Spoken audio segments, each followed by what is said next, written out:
Hi, good morning po sa inyong lahat. Narito na naman tayo upang pagbulay-bulayan ang salita ng Diyos. Halina, sama-sama nating pakinggan ang salita ng Diyos upang ang biyaya ay sumainyo. Ito po ang inyong Pastor Sunny na nagsasabing, be happy. Buhay mo ay sasaya kung si Jesus ang kasama.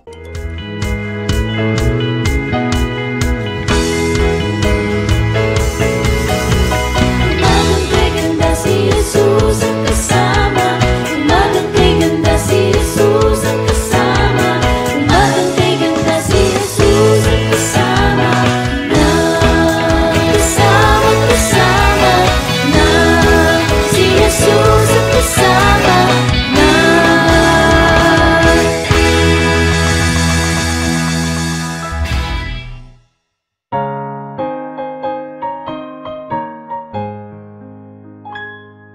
Standing on the promises of Christ my King, through eternal ages let His praises ring. Glory in the highest I will shout and sing, standing on the promises of God.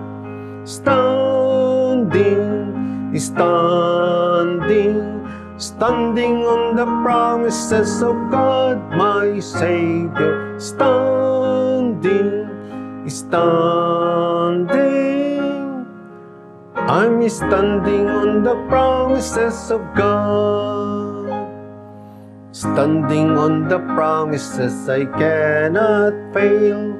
When the howling storm of doubt and fear assail, by the living word of God I shall prevail. Standing on the promises of God. Standing on the promises of God, my Savior. Standing. I'm standing on the promises of God. Standing on the promises of Christ the Lord. Bow to Him eternally by love's strong cord. Overcoming daily with the Spirit's sword. Standing on the promises of God.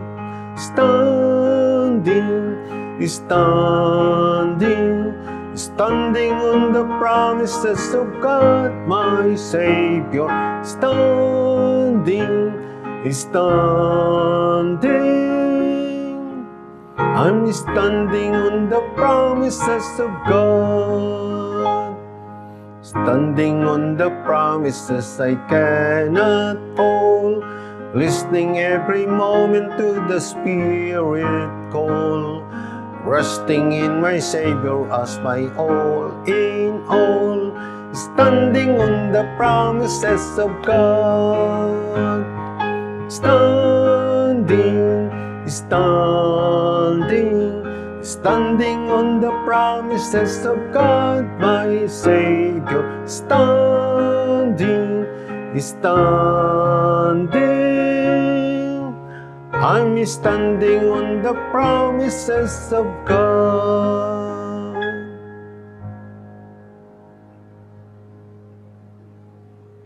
Maraming salamat po sa awiting Makalangit. Tayo po'y sumandaling manalangin.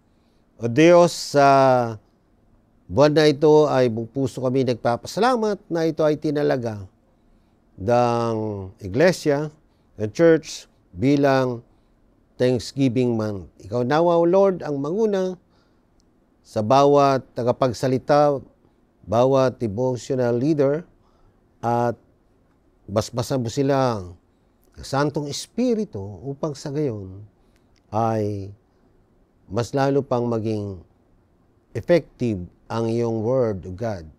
Sa mga puso at isipan ng mga nakikinig, nanonood ng Panginoon, upang ang mga salita mo ay kanilang pagbulay-bulayan at magagamit nila sa kanilang buhay. Sa iyo, Lord, ang papuri at pasasalamat. Amen. Brothers and sisters in Christ, our topic today is the psalmist's perspective. Finding reason to give thanks in every situation. Mula po sa awit 100 or Psalms 100. Ito po ay nakapokus sa highlighting the power of focusing on God's blessing even difficult times. Yan. God is good all the time, and all the time, God is good. Yan, ang ating pag-uusapan ngayon ay Thanksgiving. Ito po ay isang Thanksgiving message, living in an attitude of gratitude sa Psalms 100. Ito ang madalas o palagyang sinasabi ni Deaconess Abby sa kanyang introduction sa devotion. Yan. Dito sa awit 100 ay binibigyan tayo ng payo na magpasalamat sa Panginoon kung sino siya at kung ano ang kanyang ginagawa. Sinasabi sa atin kung paano magpasalamat sa Kanya at kung kailan at saan tayo dapat magpasalamat sa Kanya. Tingnan natin ang pahina at pagkatapos ay gumuhit ng ilang praktikal na aplikasyon na maaari nating isabuhay sa ating sariling buhay. Kaya suriin natin ang ilang mga puntos dito, points. Number 1, siya ay karapat-dapat na purihin. Sumigaw ng matagumpay sa Panginoon buong lupa sa verse 1. Ang sabi sa King James Version, magsagawa kayo ng masayang igay sa Panginoon, kayong lahat sa lupain. Sinabi ni Kaufman Kohler sa Jewish Encyclopedia na walang wika na mas kasing dami ng mga salita para sa kagalakan at pagsasaya gaya ng mga Hebrew. Sa Lumang Tipan 13, salitang Hebrew ay matatagpuan sa 27 iba't ibang salita ay pangunahing ginagamit para sa ilang aspeto ng kagalakan o masayang pakikibahagi sa reliyosong pagsamba. Pinakikita ng ritual ng reliyon, Hebreo, Hudyo, ang Diyos bilang pinagmula ng kagalakan sa kaibahan ng mga ritual ng ibang mga pananampalataya sa silangan. Ang pagsamba ng mga Israelita ay mahalagang isang masayang pagpapahayag at pagdiriwang. Itinuring ng mabuting Israelita ang gawa ng pagpapasalamat sa Diyos bilang ang pinakamataas na kagalakan ng kanyang buhay. Ang dalisay na kagalakan ay kagalakan sa Diyos bilang parehong pinagmulan at layunin nito. Ang sabi ng salmista, iyong inihahayag sa akin ang landas ng buhay, sa iyong harapan ay may saganang kagalakan. Sa iyong kanang kamay ay walang hanggang kasiyahan. Mula sa awit 16 verse 11, dapat nating ipahayag ang ating pagpapasalamat sa Panginoon sa paraang naririnig sa publiko. Gumawa ng isang masayang ingay.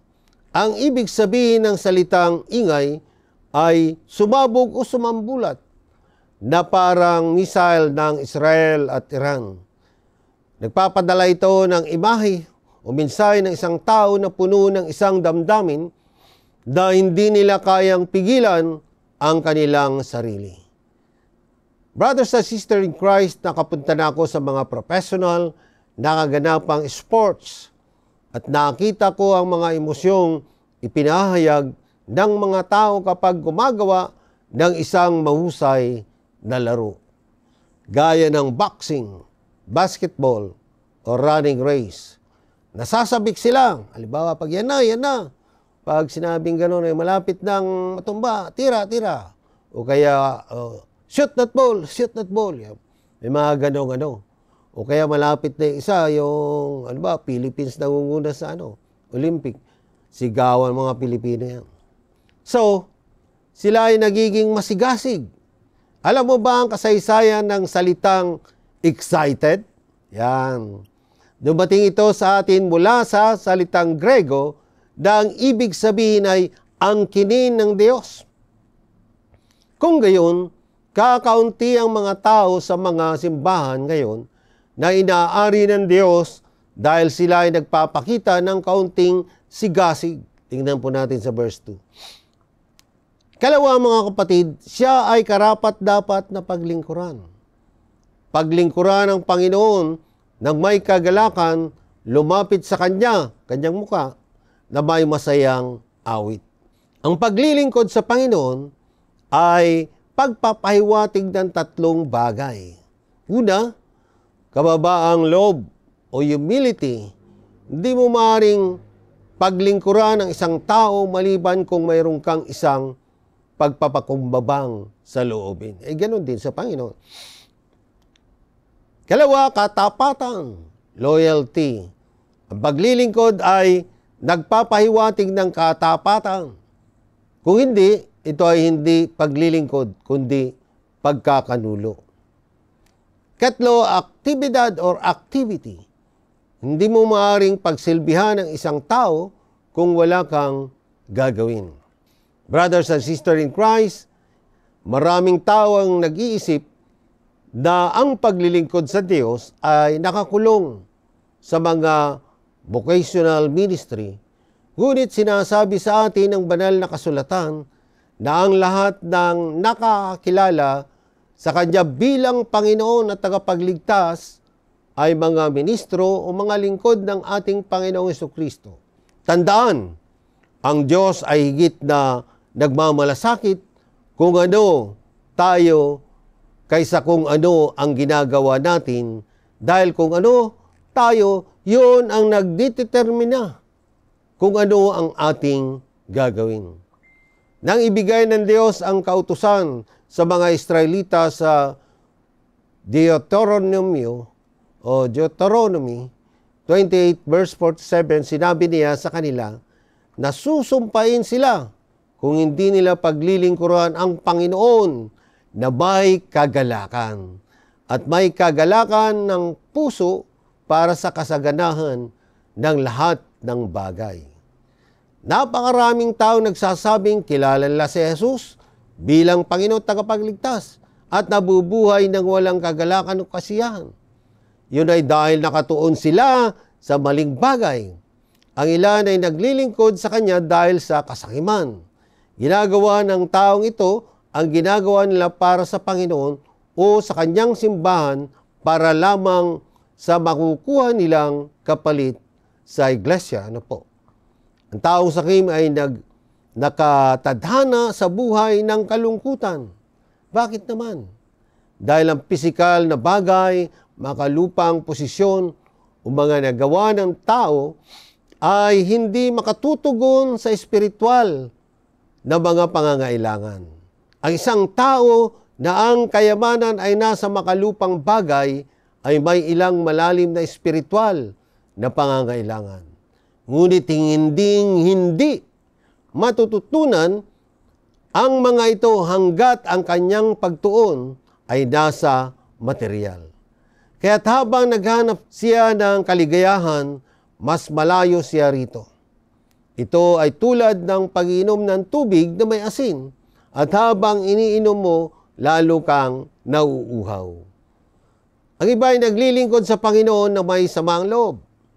Ang sa loobing ito ay nagtatanong, bakit kailangan kong gawin ito para sa Panginoon? Hindi pa ba sapat ang nagawa ko? Ang katapatan ng mga taong ito ay iniisip na binabayaran nila ang kanilang utang sa Diyos at kahit papano may utang ang Diyos sa kanila. Bulag sila sa mga pagpapala ng Diyos at kung gaano sila hindi karapat-dapat sa paglilingkod.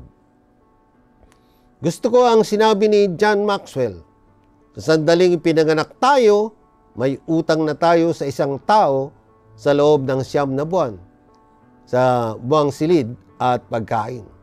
Yung pitos ka pa lamang, nandun ka sa nanay mo, may utang ka na kay nanay. At hindi na talaga natin iyon binabayaran. Ang magagawa natin ay pasasalamatan natin ang mga ina. Hindi tayo makakagawa ng sapat na pasasalamat sa ating Panginoon. Habang ang ilan ay naglilingkod dahil sa kasakiman, at ang iba naman may sama ng loob, ang iba naman ay nakakita ng paglilingkod sa ating Panginoon bilang isang matrabahong paglilingkod at boring. Ang mga taong ito ay nawala ang kagalakan ng kanilang kaligtasan. Katulad ng ating pagsasama-sama, ang ating relasyon sa Panginoon ay hindi kailangang maging isang boring, kulang sa hilig at sigasig. Nakukuha lang iyon dahil pinapayagan natin ito. Hindi tayo dapat maglingkod sa Panginoon dahil sa kasakiman, na may sama ng loob o parang boring. Tayo ay maglilingkod na may kagalakan.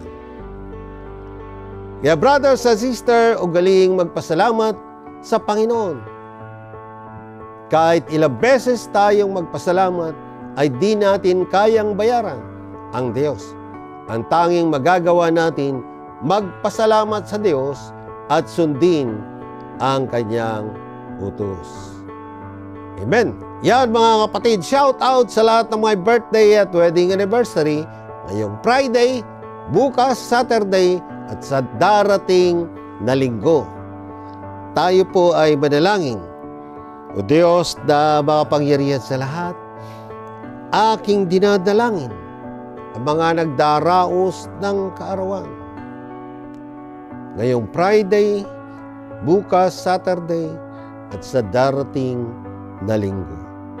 Ingatan mo sila, pagpalain mo sila, hawakan mo sila, ilayo sa anumang mga disgrasya sa kunaw, Panginoon, at ilayo sa anumang mga karamdaman.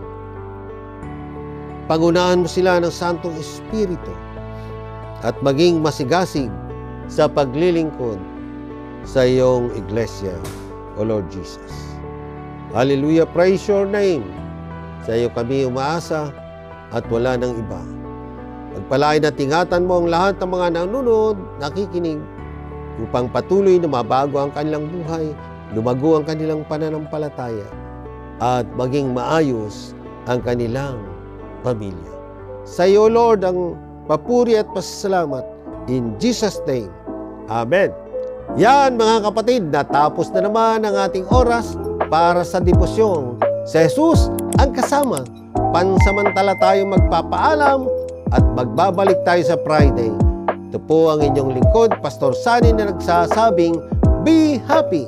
To God be the glory. Bye!